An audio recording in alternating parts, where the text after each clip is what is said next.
Beleza, pessoal? Espero que todos estejam bem. Dispensando aí as apresentações, para a gente não perder muito tempo, vou tentar ser bem rápido e bem pontual nesse vídeo, devido aos últimos acontecimentos aí referente ao Covid-19. Estamos disponibilizando este vídeo com o conteúdo do módulo 2, que diz respeito à introdução à gestão do RH. Como é um módulo introdutório, vamos trabalhar os aspectos mais importantes sem nos aprofundarmos muito no assunto, até porque o curso é de auxiliar administrativo e não é um curso de gestão de RH em si. Então, o que seria a gestão de recursos humanos ou o que faz o gestor de RH? A gestão de recursos humanos, ela nasce como um ramo especializado da administração, ou seja, é uma disciplina que nasce para auxiliar a administração, para melhorar o processo de gestão. Ela descende aí do antigo guarda-livros, que era um responsável pela contratação e demissão, isso lá antes da década de 40, 30, e posteriormente se tornou o departamento pessoal, que era o departamento mais burocrático, responsável por ponto, documentação, questão de registros de funcionários, até evoluir a gestão de RH que a gente conhece hoje. Daí a gente tem aí no pós-Segunda Guerra Mundial, ou quase no finalzinho da Segunda Guerra Mundial, a gente tem um movimento, uma mudança de pensamento das empresas em relação aos seus funcionários. O que antes o funcionário era visto apenas como um objeto, como parte, uma ferramenta da empresa, ele passa a ser observado ou passa a ser notado, passa a se dar importância a ele como um recurso humano, né? Como um recurso, como um capital intelectual. E daí a gente tem como exemplo disso, em 1943, a criação da Lei 5.452, que é a CLT, que vai tratar aí dos direitos do trabalhador. Mas, voltando aqui para a aula, a questão é a gente saber qual é o principal objetivo do gestor de RH ou da gestão de RH, que é aumentar a produtividade, ou seja, extrair o máximo possível do colaborador.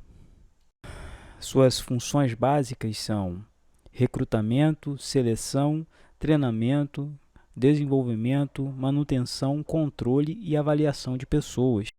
Recrutamento diz respeito à comunicação da vaga, ou seja, eu tenho uma vaga, uma determinada vaga na empresa e eu quero atrair pessoas para se candidatar a essa vaga. E aí eu vou comunicar. Esse comunicado pode ser através de propagandas, de cartazes, etc. E aí a gente tem dois tipos de recrutamento, o recrutamento interno e o recrutamento externo. O recrutamento interno é quando a vaga de emprego ela é direcionada para aquelas pessoas que já têm um vínculo com a empresa, ou seja, aquelas pessoas que já trabalham ali e eu estou com uma nova vaga e eu quero aproveitar esse pessoal para essa nova vaga. E o externo é um recrutamento aberto, em que eu vou tentar atrair pessoas de fora da empresa para poder ocuparem aquela vaga. Daí eu atraindo essas pessoas, passo para o processo de seleção. E o processo de seleção eu posso dividir em N fases, a depender da empresa. Mas as principais são conferência de currículo, quando eu vou separar quais são as pessoas mais adequadas para aquela função de acordo com o seu currículo. E posteriormente eu posso fazer uma entrevista, que pode ser pessoalmente ou por telefone. Eu vou partir para o treinamento, treinando essas pessoas. E aí eu vou informar quais são as funções que elas deverão exercer e quais são os as principais normas da empresa. É importante ressaltar que não é o profissional, o gestor de RH, quem escolhe propriamente quem vai ser contratado. Isso geralmente ele funciona como um apoio. O gestor, um exemplo aqui para ficar mais fácil, vamos supor que o o departamento financeiro tem uma vaga para um auxiliar financeiro. E aí ele vai comunicar para o gestor de RH que há essa vaga e vai dizer quais são os requisitos para preenchimento daquela vaga. O gestor de RH, então ele vai começar esse processo de recrutamento e de seleção, e dentro desses que ele selecionar, ele vai apresentar as possibilidades para aquele que comunicou a vaga.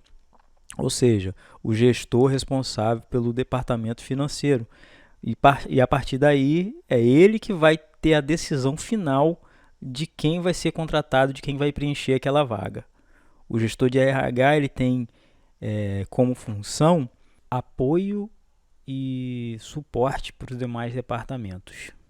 A decisão final sobre a contratação é do gestor de cada departamento onde houver a vaga de emprego.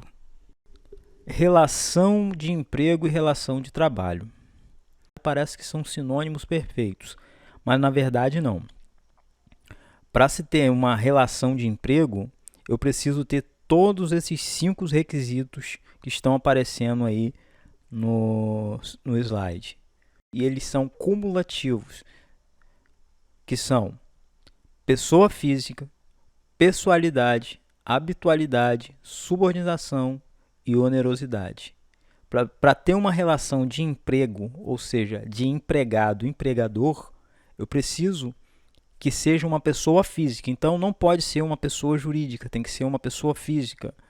Pessoalidade diz respeito que tem que ser a própria pessoa a executar aquele serviço para qual ela foi contratada. Eu não posso, enquanto empregado, pedir para minha esposa, meu irmão, minha mãe, meu pai, para ir trabalhar no meu lugar. Eu mesmo é quem tenho que ir trabalhar. Habitualidade, isso quer dizer que não é algo eventual, é algo que eu faço constantemente, com uma certa frequência. E subordinação, isso quer dizer que eu recebo ordens. Não sou eu que assumo os riscos pelas atividades desempenhadas. E onerosidade, isso quer dizer que o meu trabalho não é gratuito, eu não estou trabalhando de graça, eu estou recebendo para poder trabalhar. Caso falte qualquer um dos requisitos, desses 5 requisitos, eu não tenho uma relação de emprego, eu vou ter uma relação de trabalho. E aí no quadro você vai ver alguns exemplos de relação de trabalho. E aí você tem como primeiro exemplo, né, o trabalhador autônomo.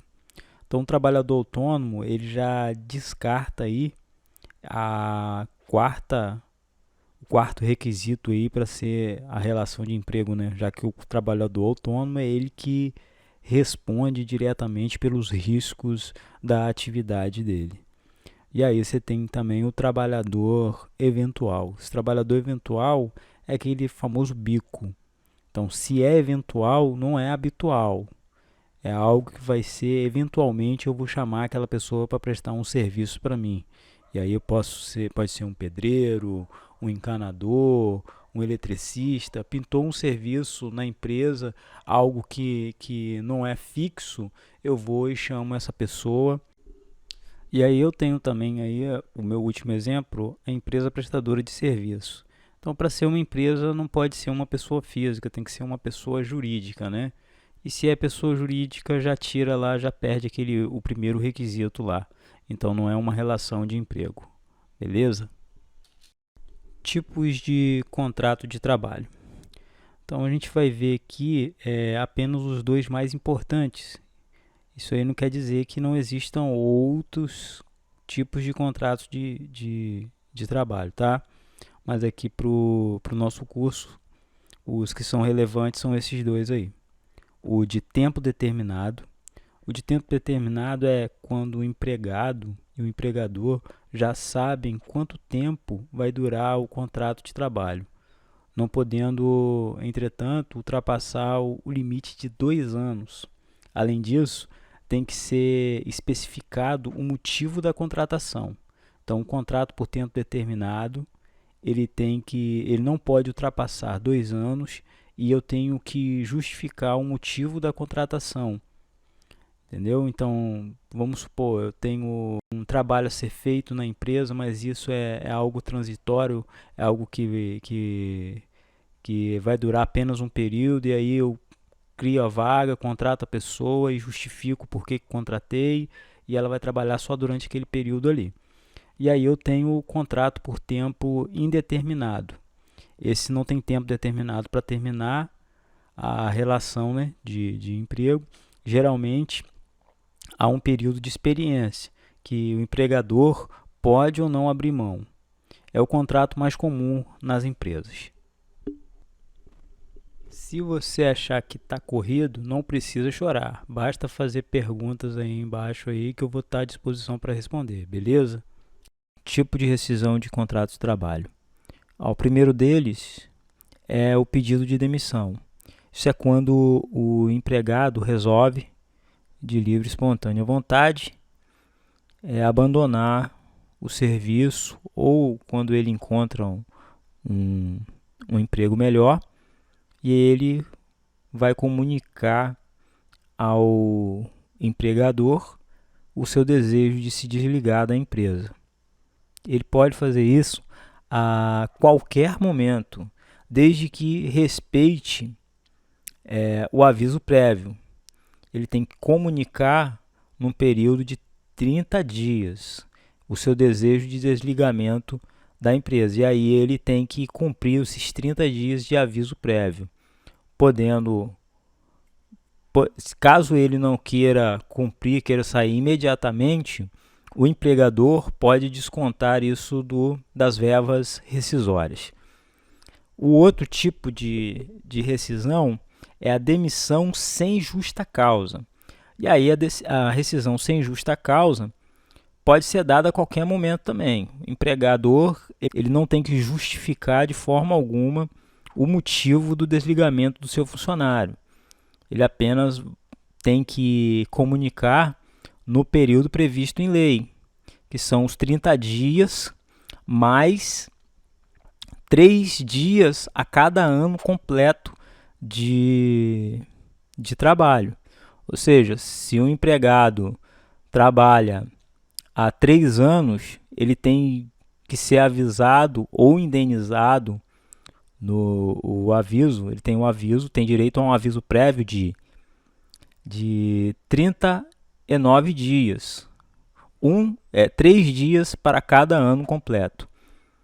E aí o empregador ele pode optar por indenizar, ou seja, isso significa que ele termina o contrato de trabalho imediatamente e paga ao trabalhador o valor referente aos dias de aviso, ou ele pode querer que o trabalhador cumpra esse aviso.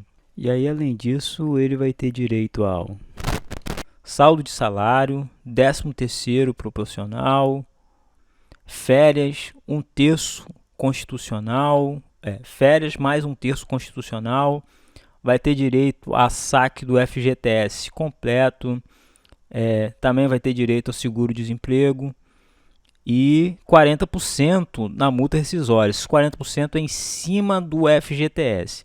Pessoal, não se preocupa não de estar muito corrido, porque a gente vai ter uma aula específica sobre 13º, sobre férias, sobre FGTS, sobre seguro-desemprego e sobre multa rescisória. Tá? E aí vamos para o terceiro tipo de rescisão, a demissão por justa causa. Essa é mais difícil de acontecer, mas ela é prevista na CLT. E aí, como que funciona? Para você aplicar a justa causa, você tem que ter uma falta grave do seu empregado. O empregado tem que cometer uma falta grave. E aí você tem algumas possibilidades que a CLT trabalha. Como o tempo aqui é curto, não dá para a gente trabalhar cada uma das hipóteses. Ele pode ser acusado de desvio de dinheiro, é um funcionário cometeu várias infrações, já foi advertido várias vezes e não tem jeito, e é complexo. Mas vamos ver o que ele vai ter direito aqui. Em caso de demissão por justa causa, o desligamento é imediato, então ele não tem direito ao aviso prévio. Ele tem direito ao seu salário, ao saldo de salário e ao 13º proporcional. Existe outro tipo também de rescisão que quase as pessoas não conhecem, que é a rescisão indireta. É quase que uma justa causa ao contrário, ou seja, a favor do empregado. Isso também você encontra quais são as hipóteses na CLT, e aí a gente vai ver apenas algumas dessas hipóteses, em caso de assédio moral, assédio sexual, o empregador não depositando o fundo de garantia, ou seja, o FGTS. E aí, nesse caso, o empregado ele tem direito a todos os direitos que ele teria na demissão sem justa causa. Só que, provavelmente, ele vai ter que ingressar com o processo judicial. E aí a gente não pode esquecer da nova possibilidade, né, que foi incluída aí na nova CLT em 2017. A rescisão de comum acordo. Então, o que acontece? Antes, você não tinha essa previsão, mas agora você tem quando tanto o empregador quanto o empregado resolvem terminar de comum acordo a relação de trabalho. E aí, quais são os benefícios do trabalhador? O trabalhador ele vai ter direito a seu saldo de salário, ao 13º, vai ter direito a férias mais 1/3 constitucional. Ele não tem direito a saque total do FGTS. Ele vai sacar até 80% e não vai ter direito a seguro-desemprego. Ele não tem direito ao seguro-desemprego. E aí, quais são as vantagens para o empregador? O empregador, no caso de demissão por justa causa, sem justa causa, ele teria que pagar uma multa de 40%. Agora não. Nesse caso, ele pagaria apenas uma multa de 20% e um aviso prévio de 50% em vez de ter que pagar os 100%. Beleza? Obrigado aí, pessoal, por ter assistido essa aula. Espero que possa ter ajudado vocês. Provavelmente vai ter uma atividade. Vai ter uma atividade para vocês lá no Google Aulas.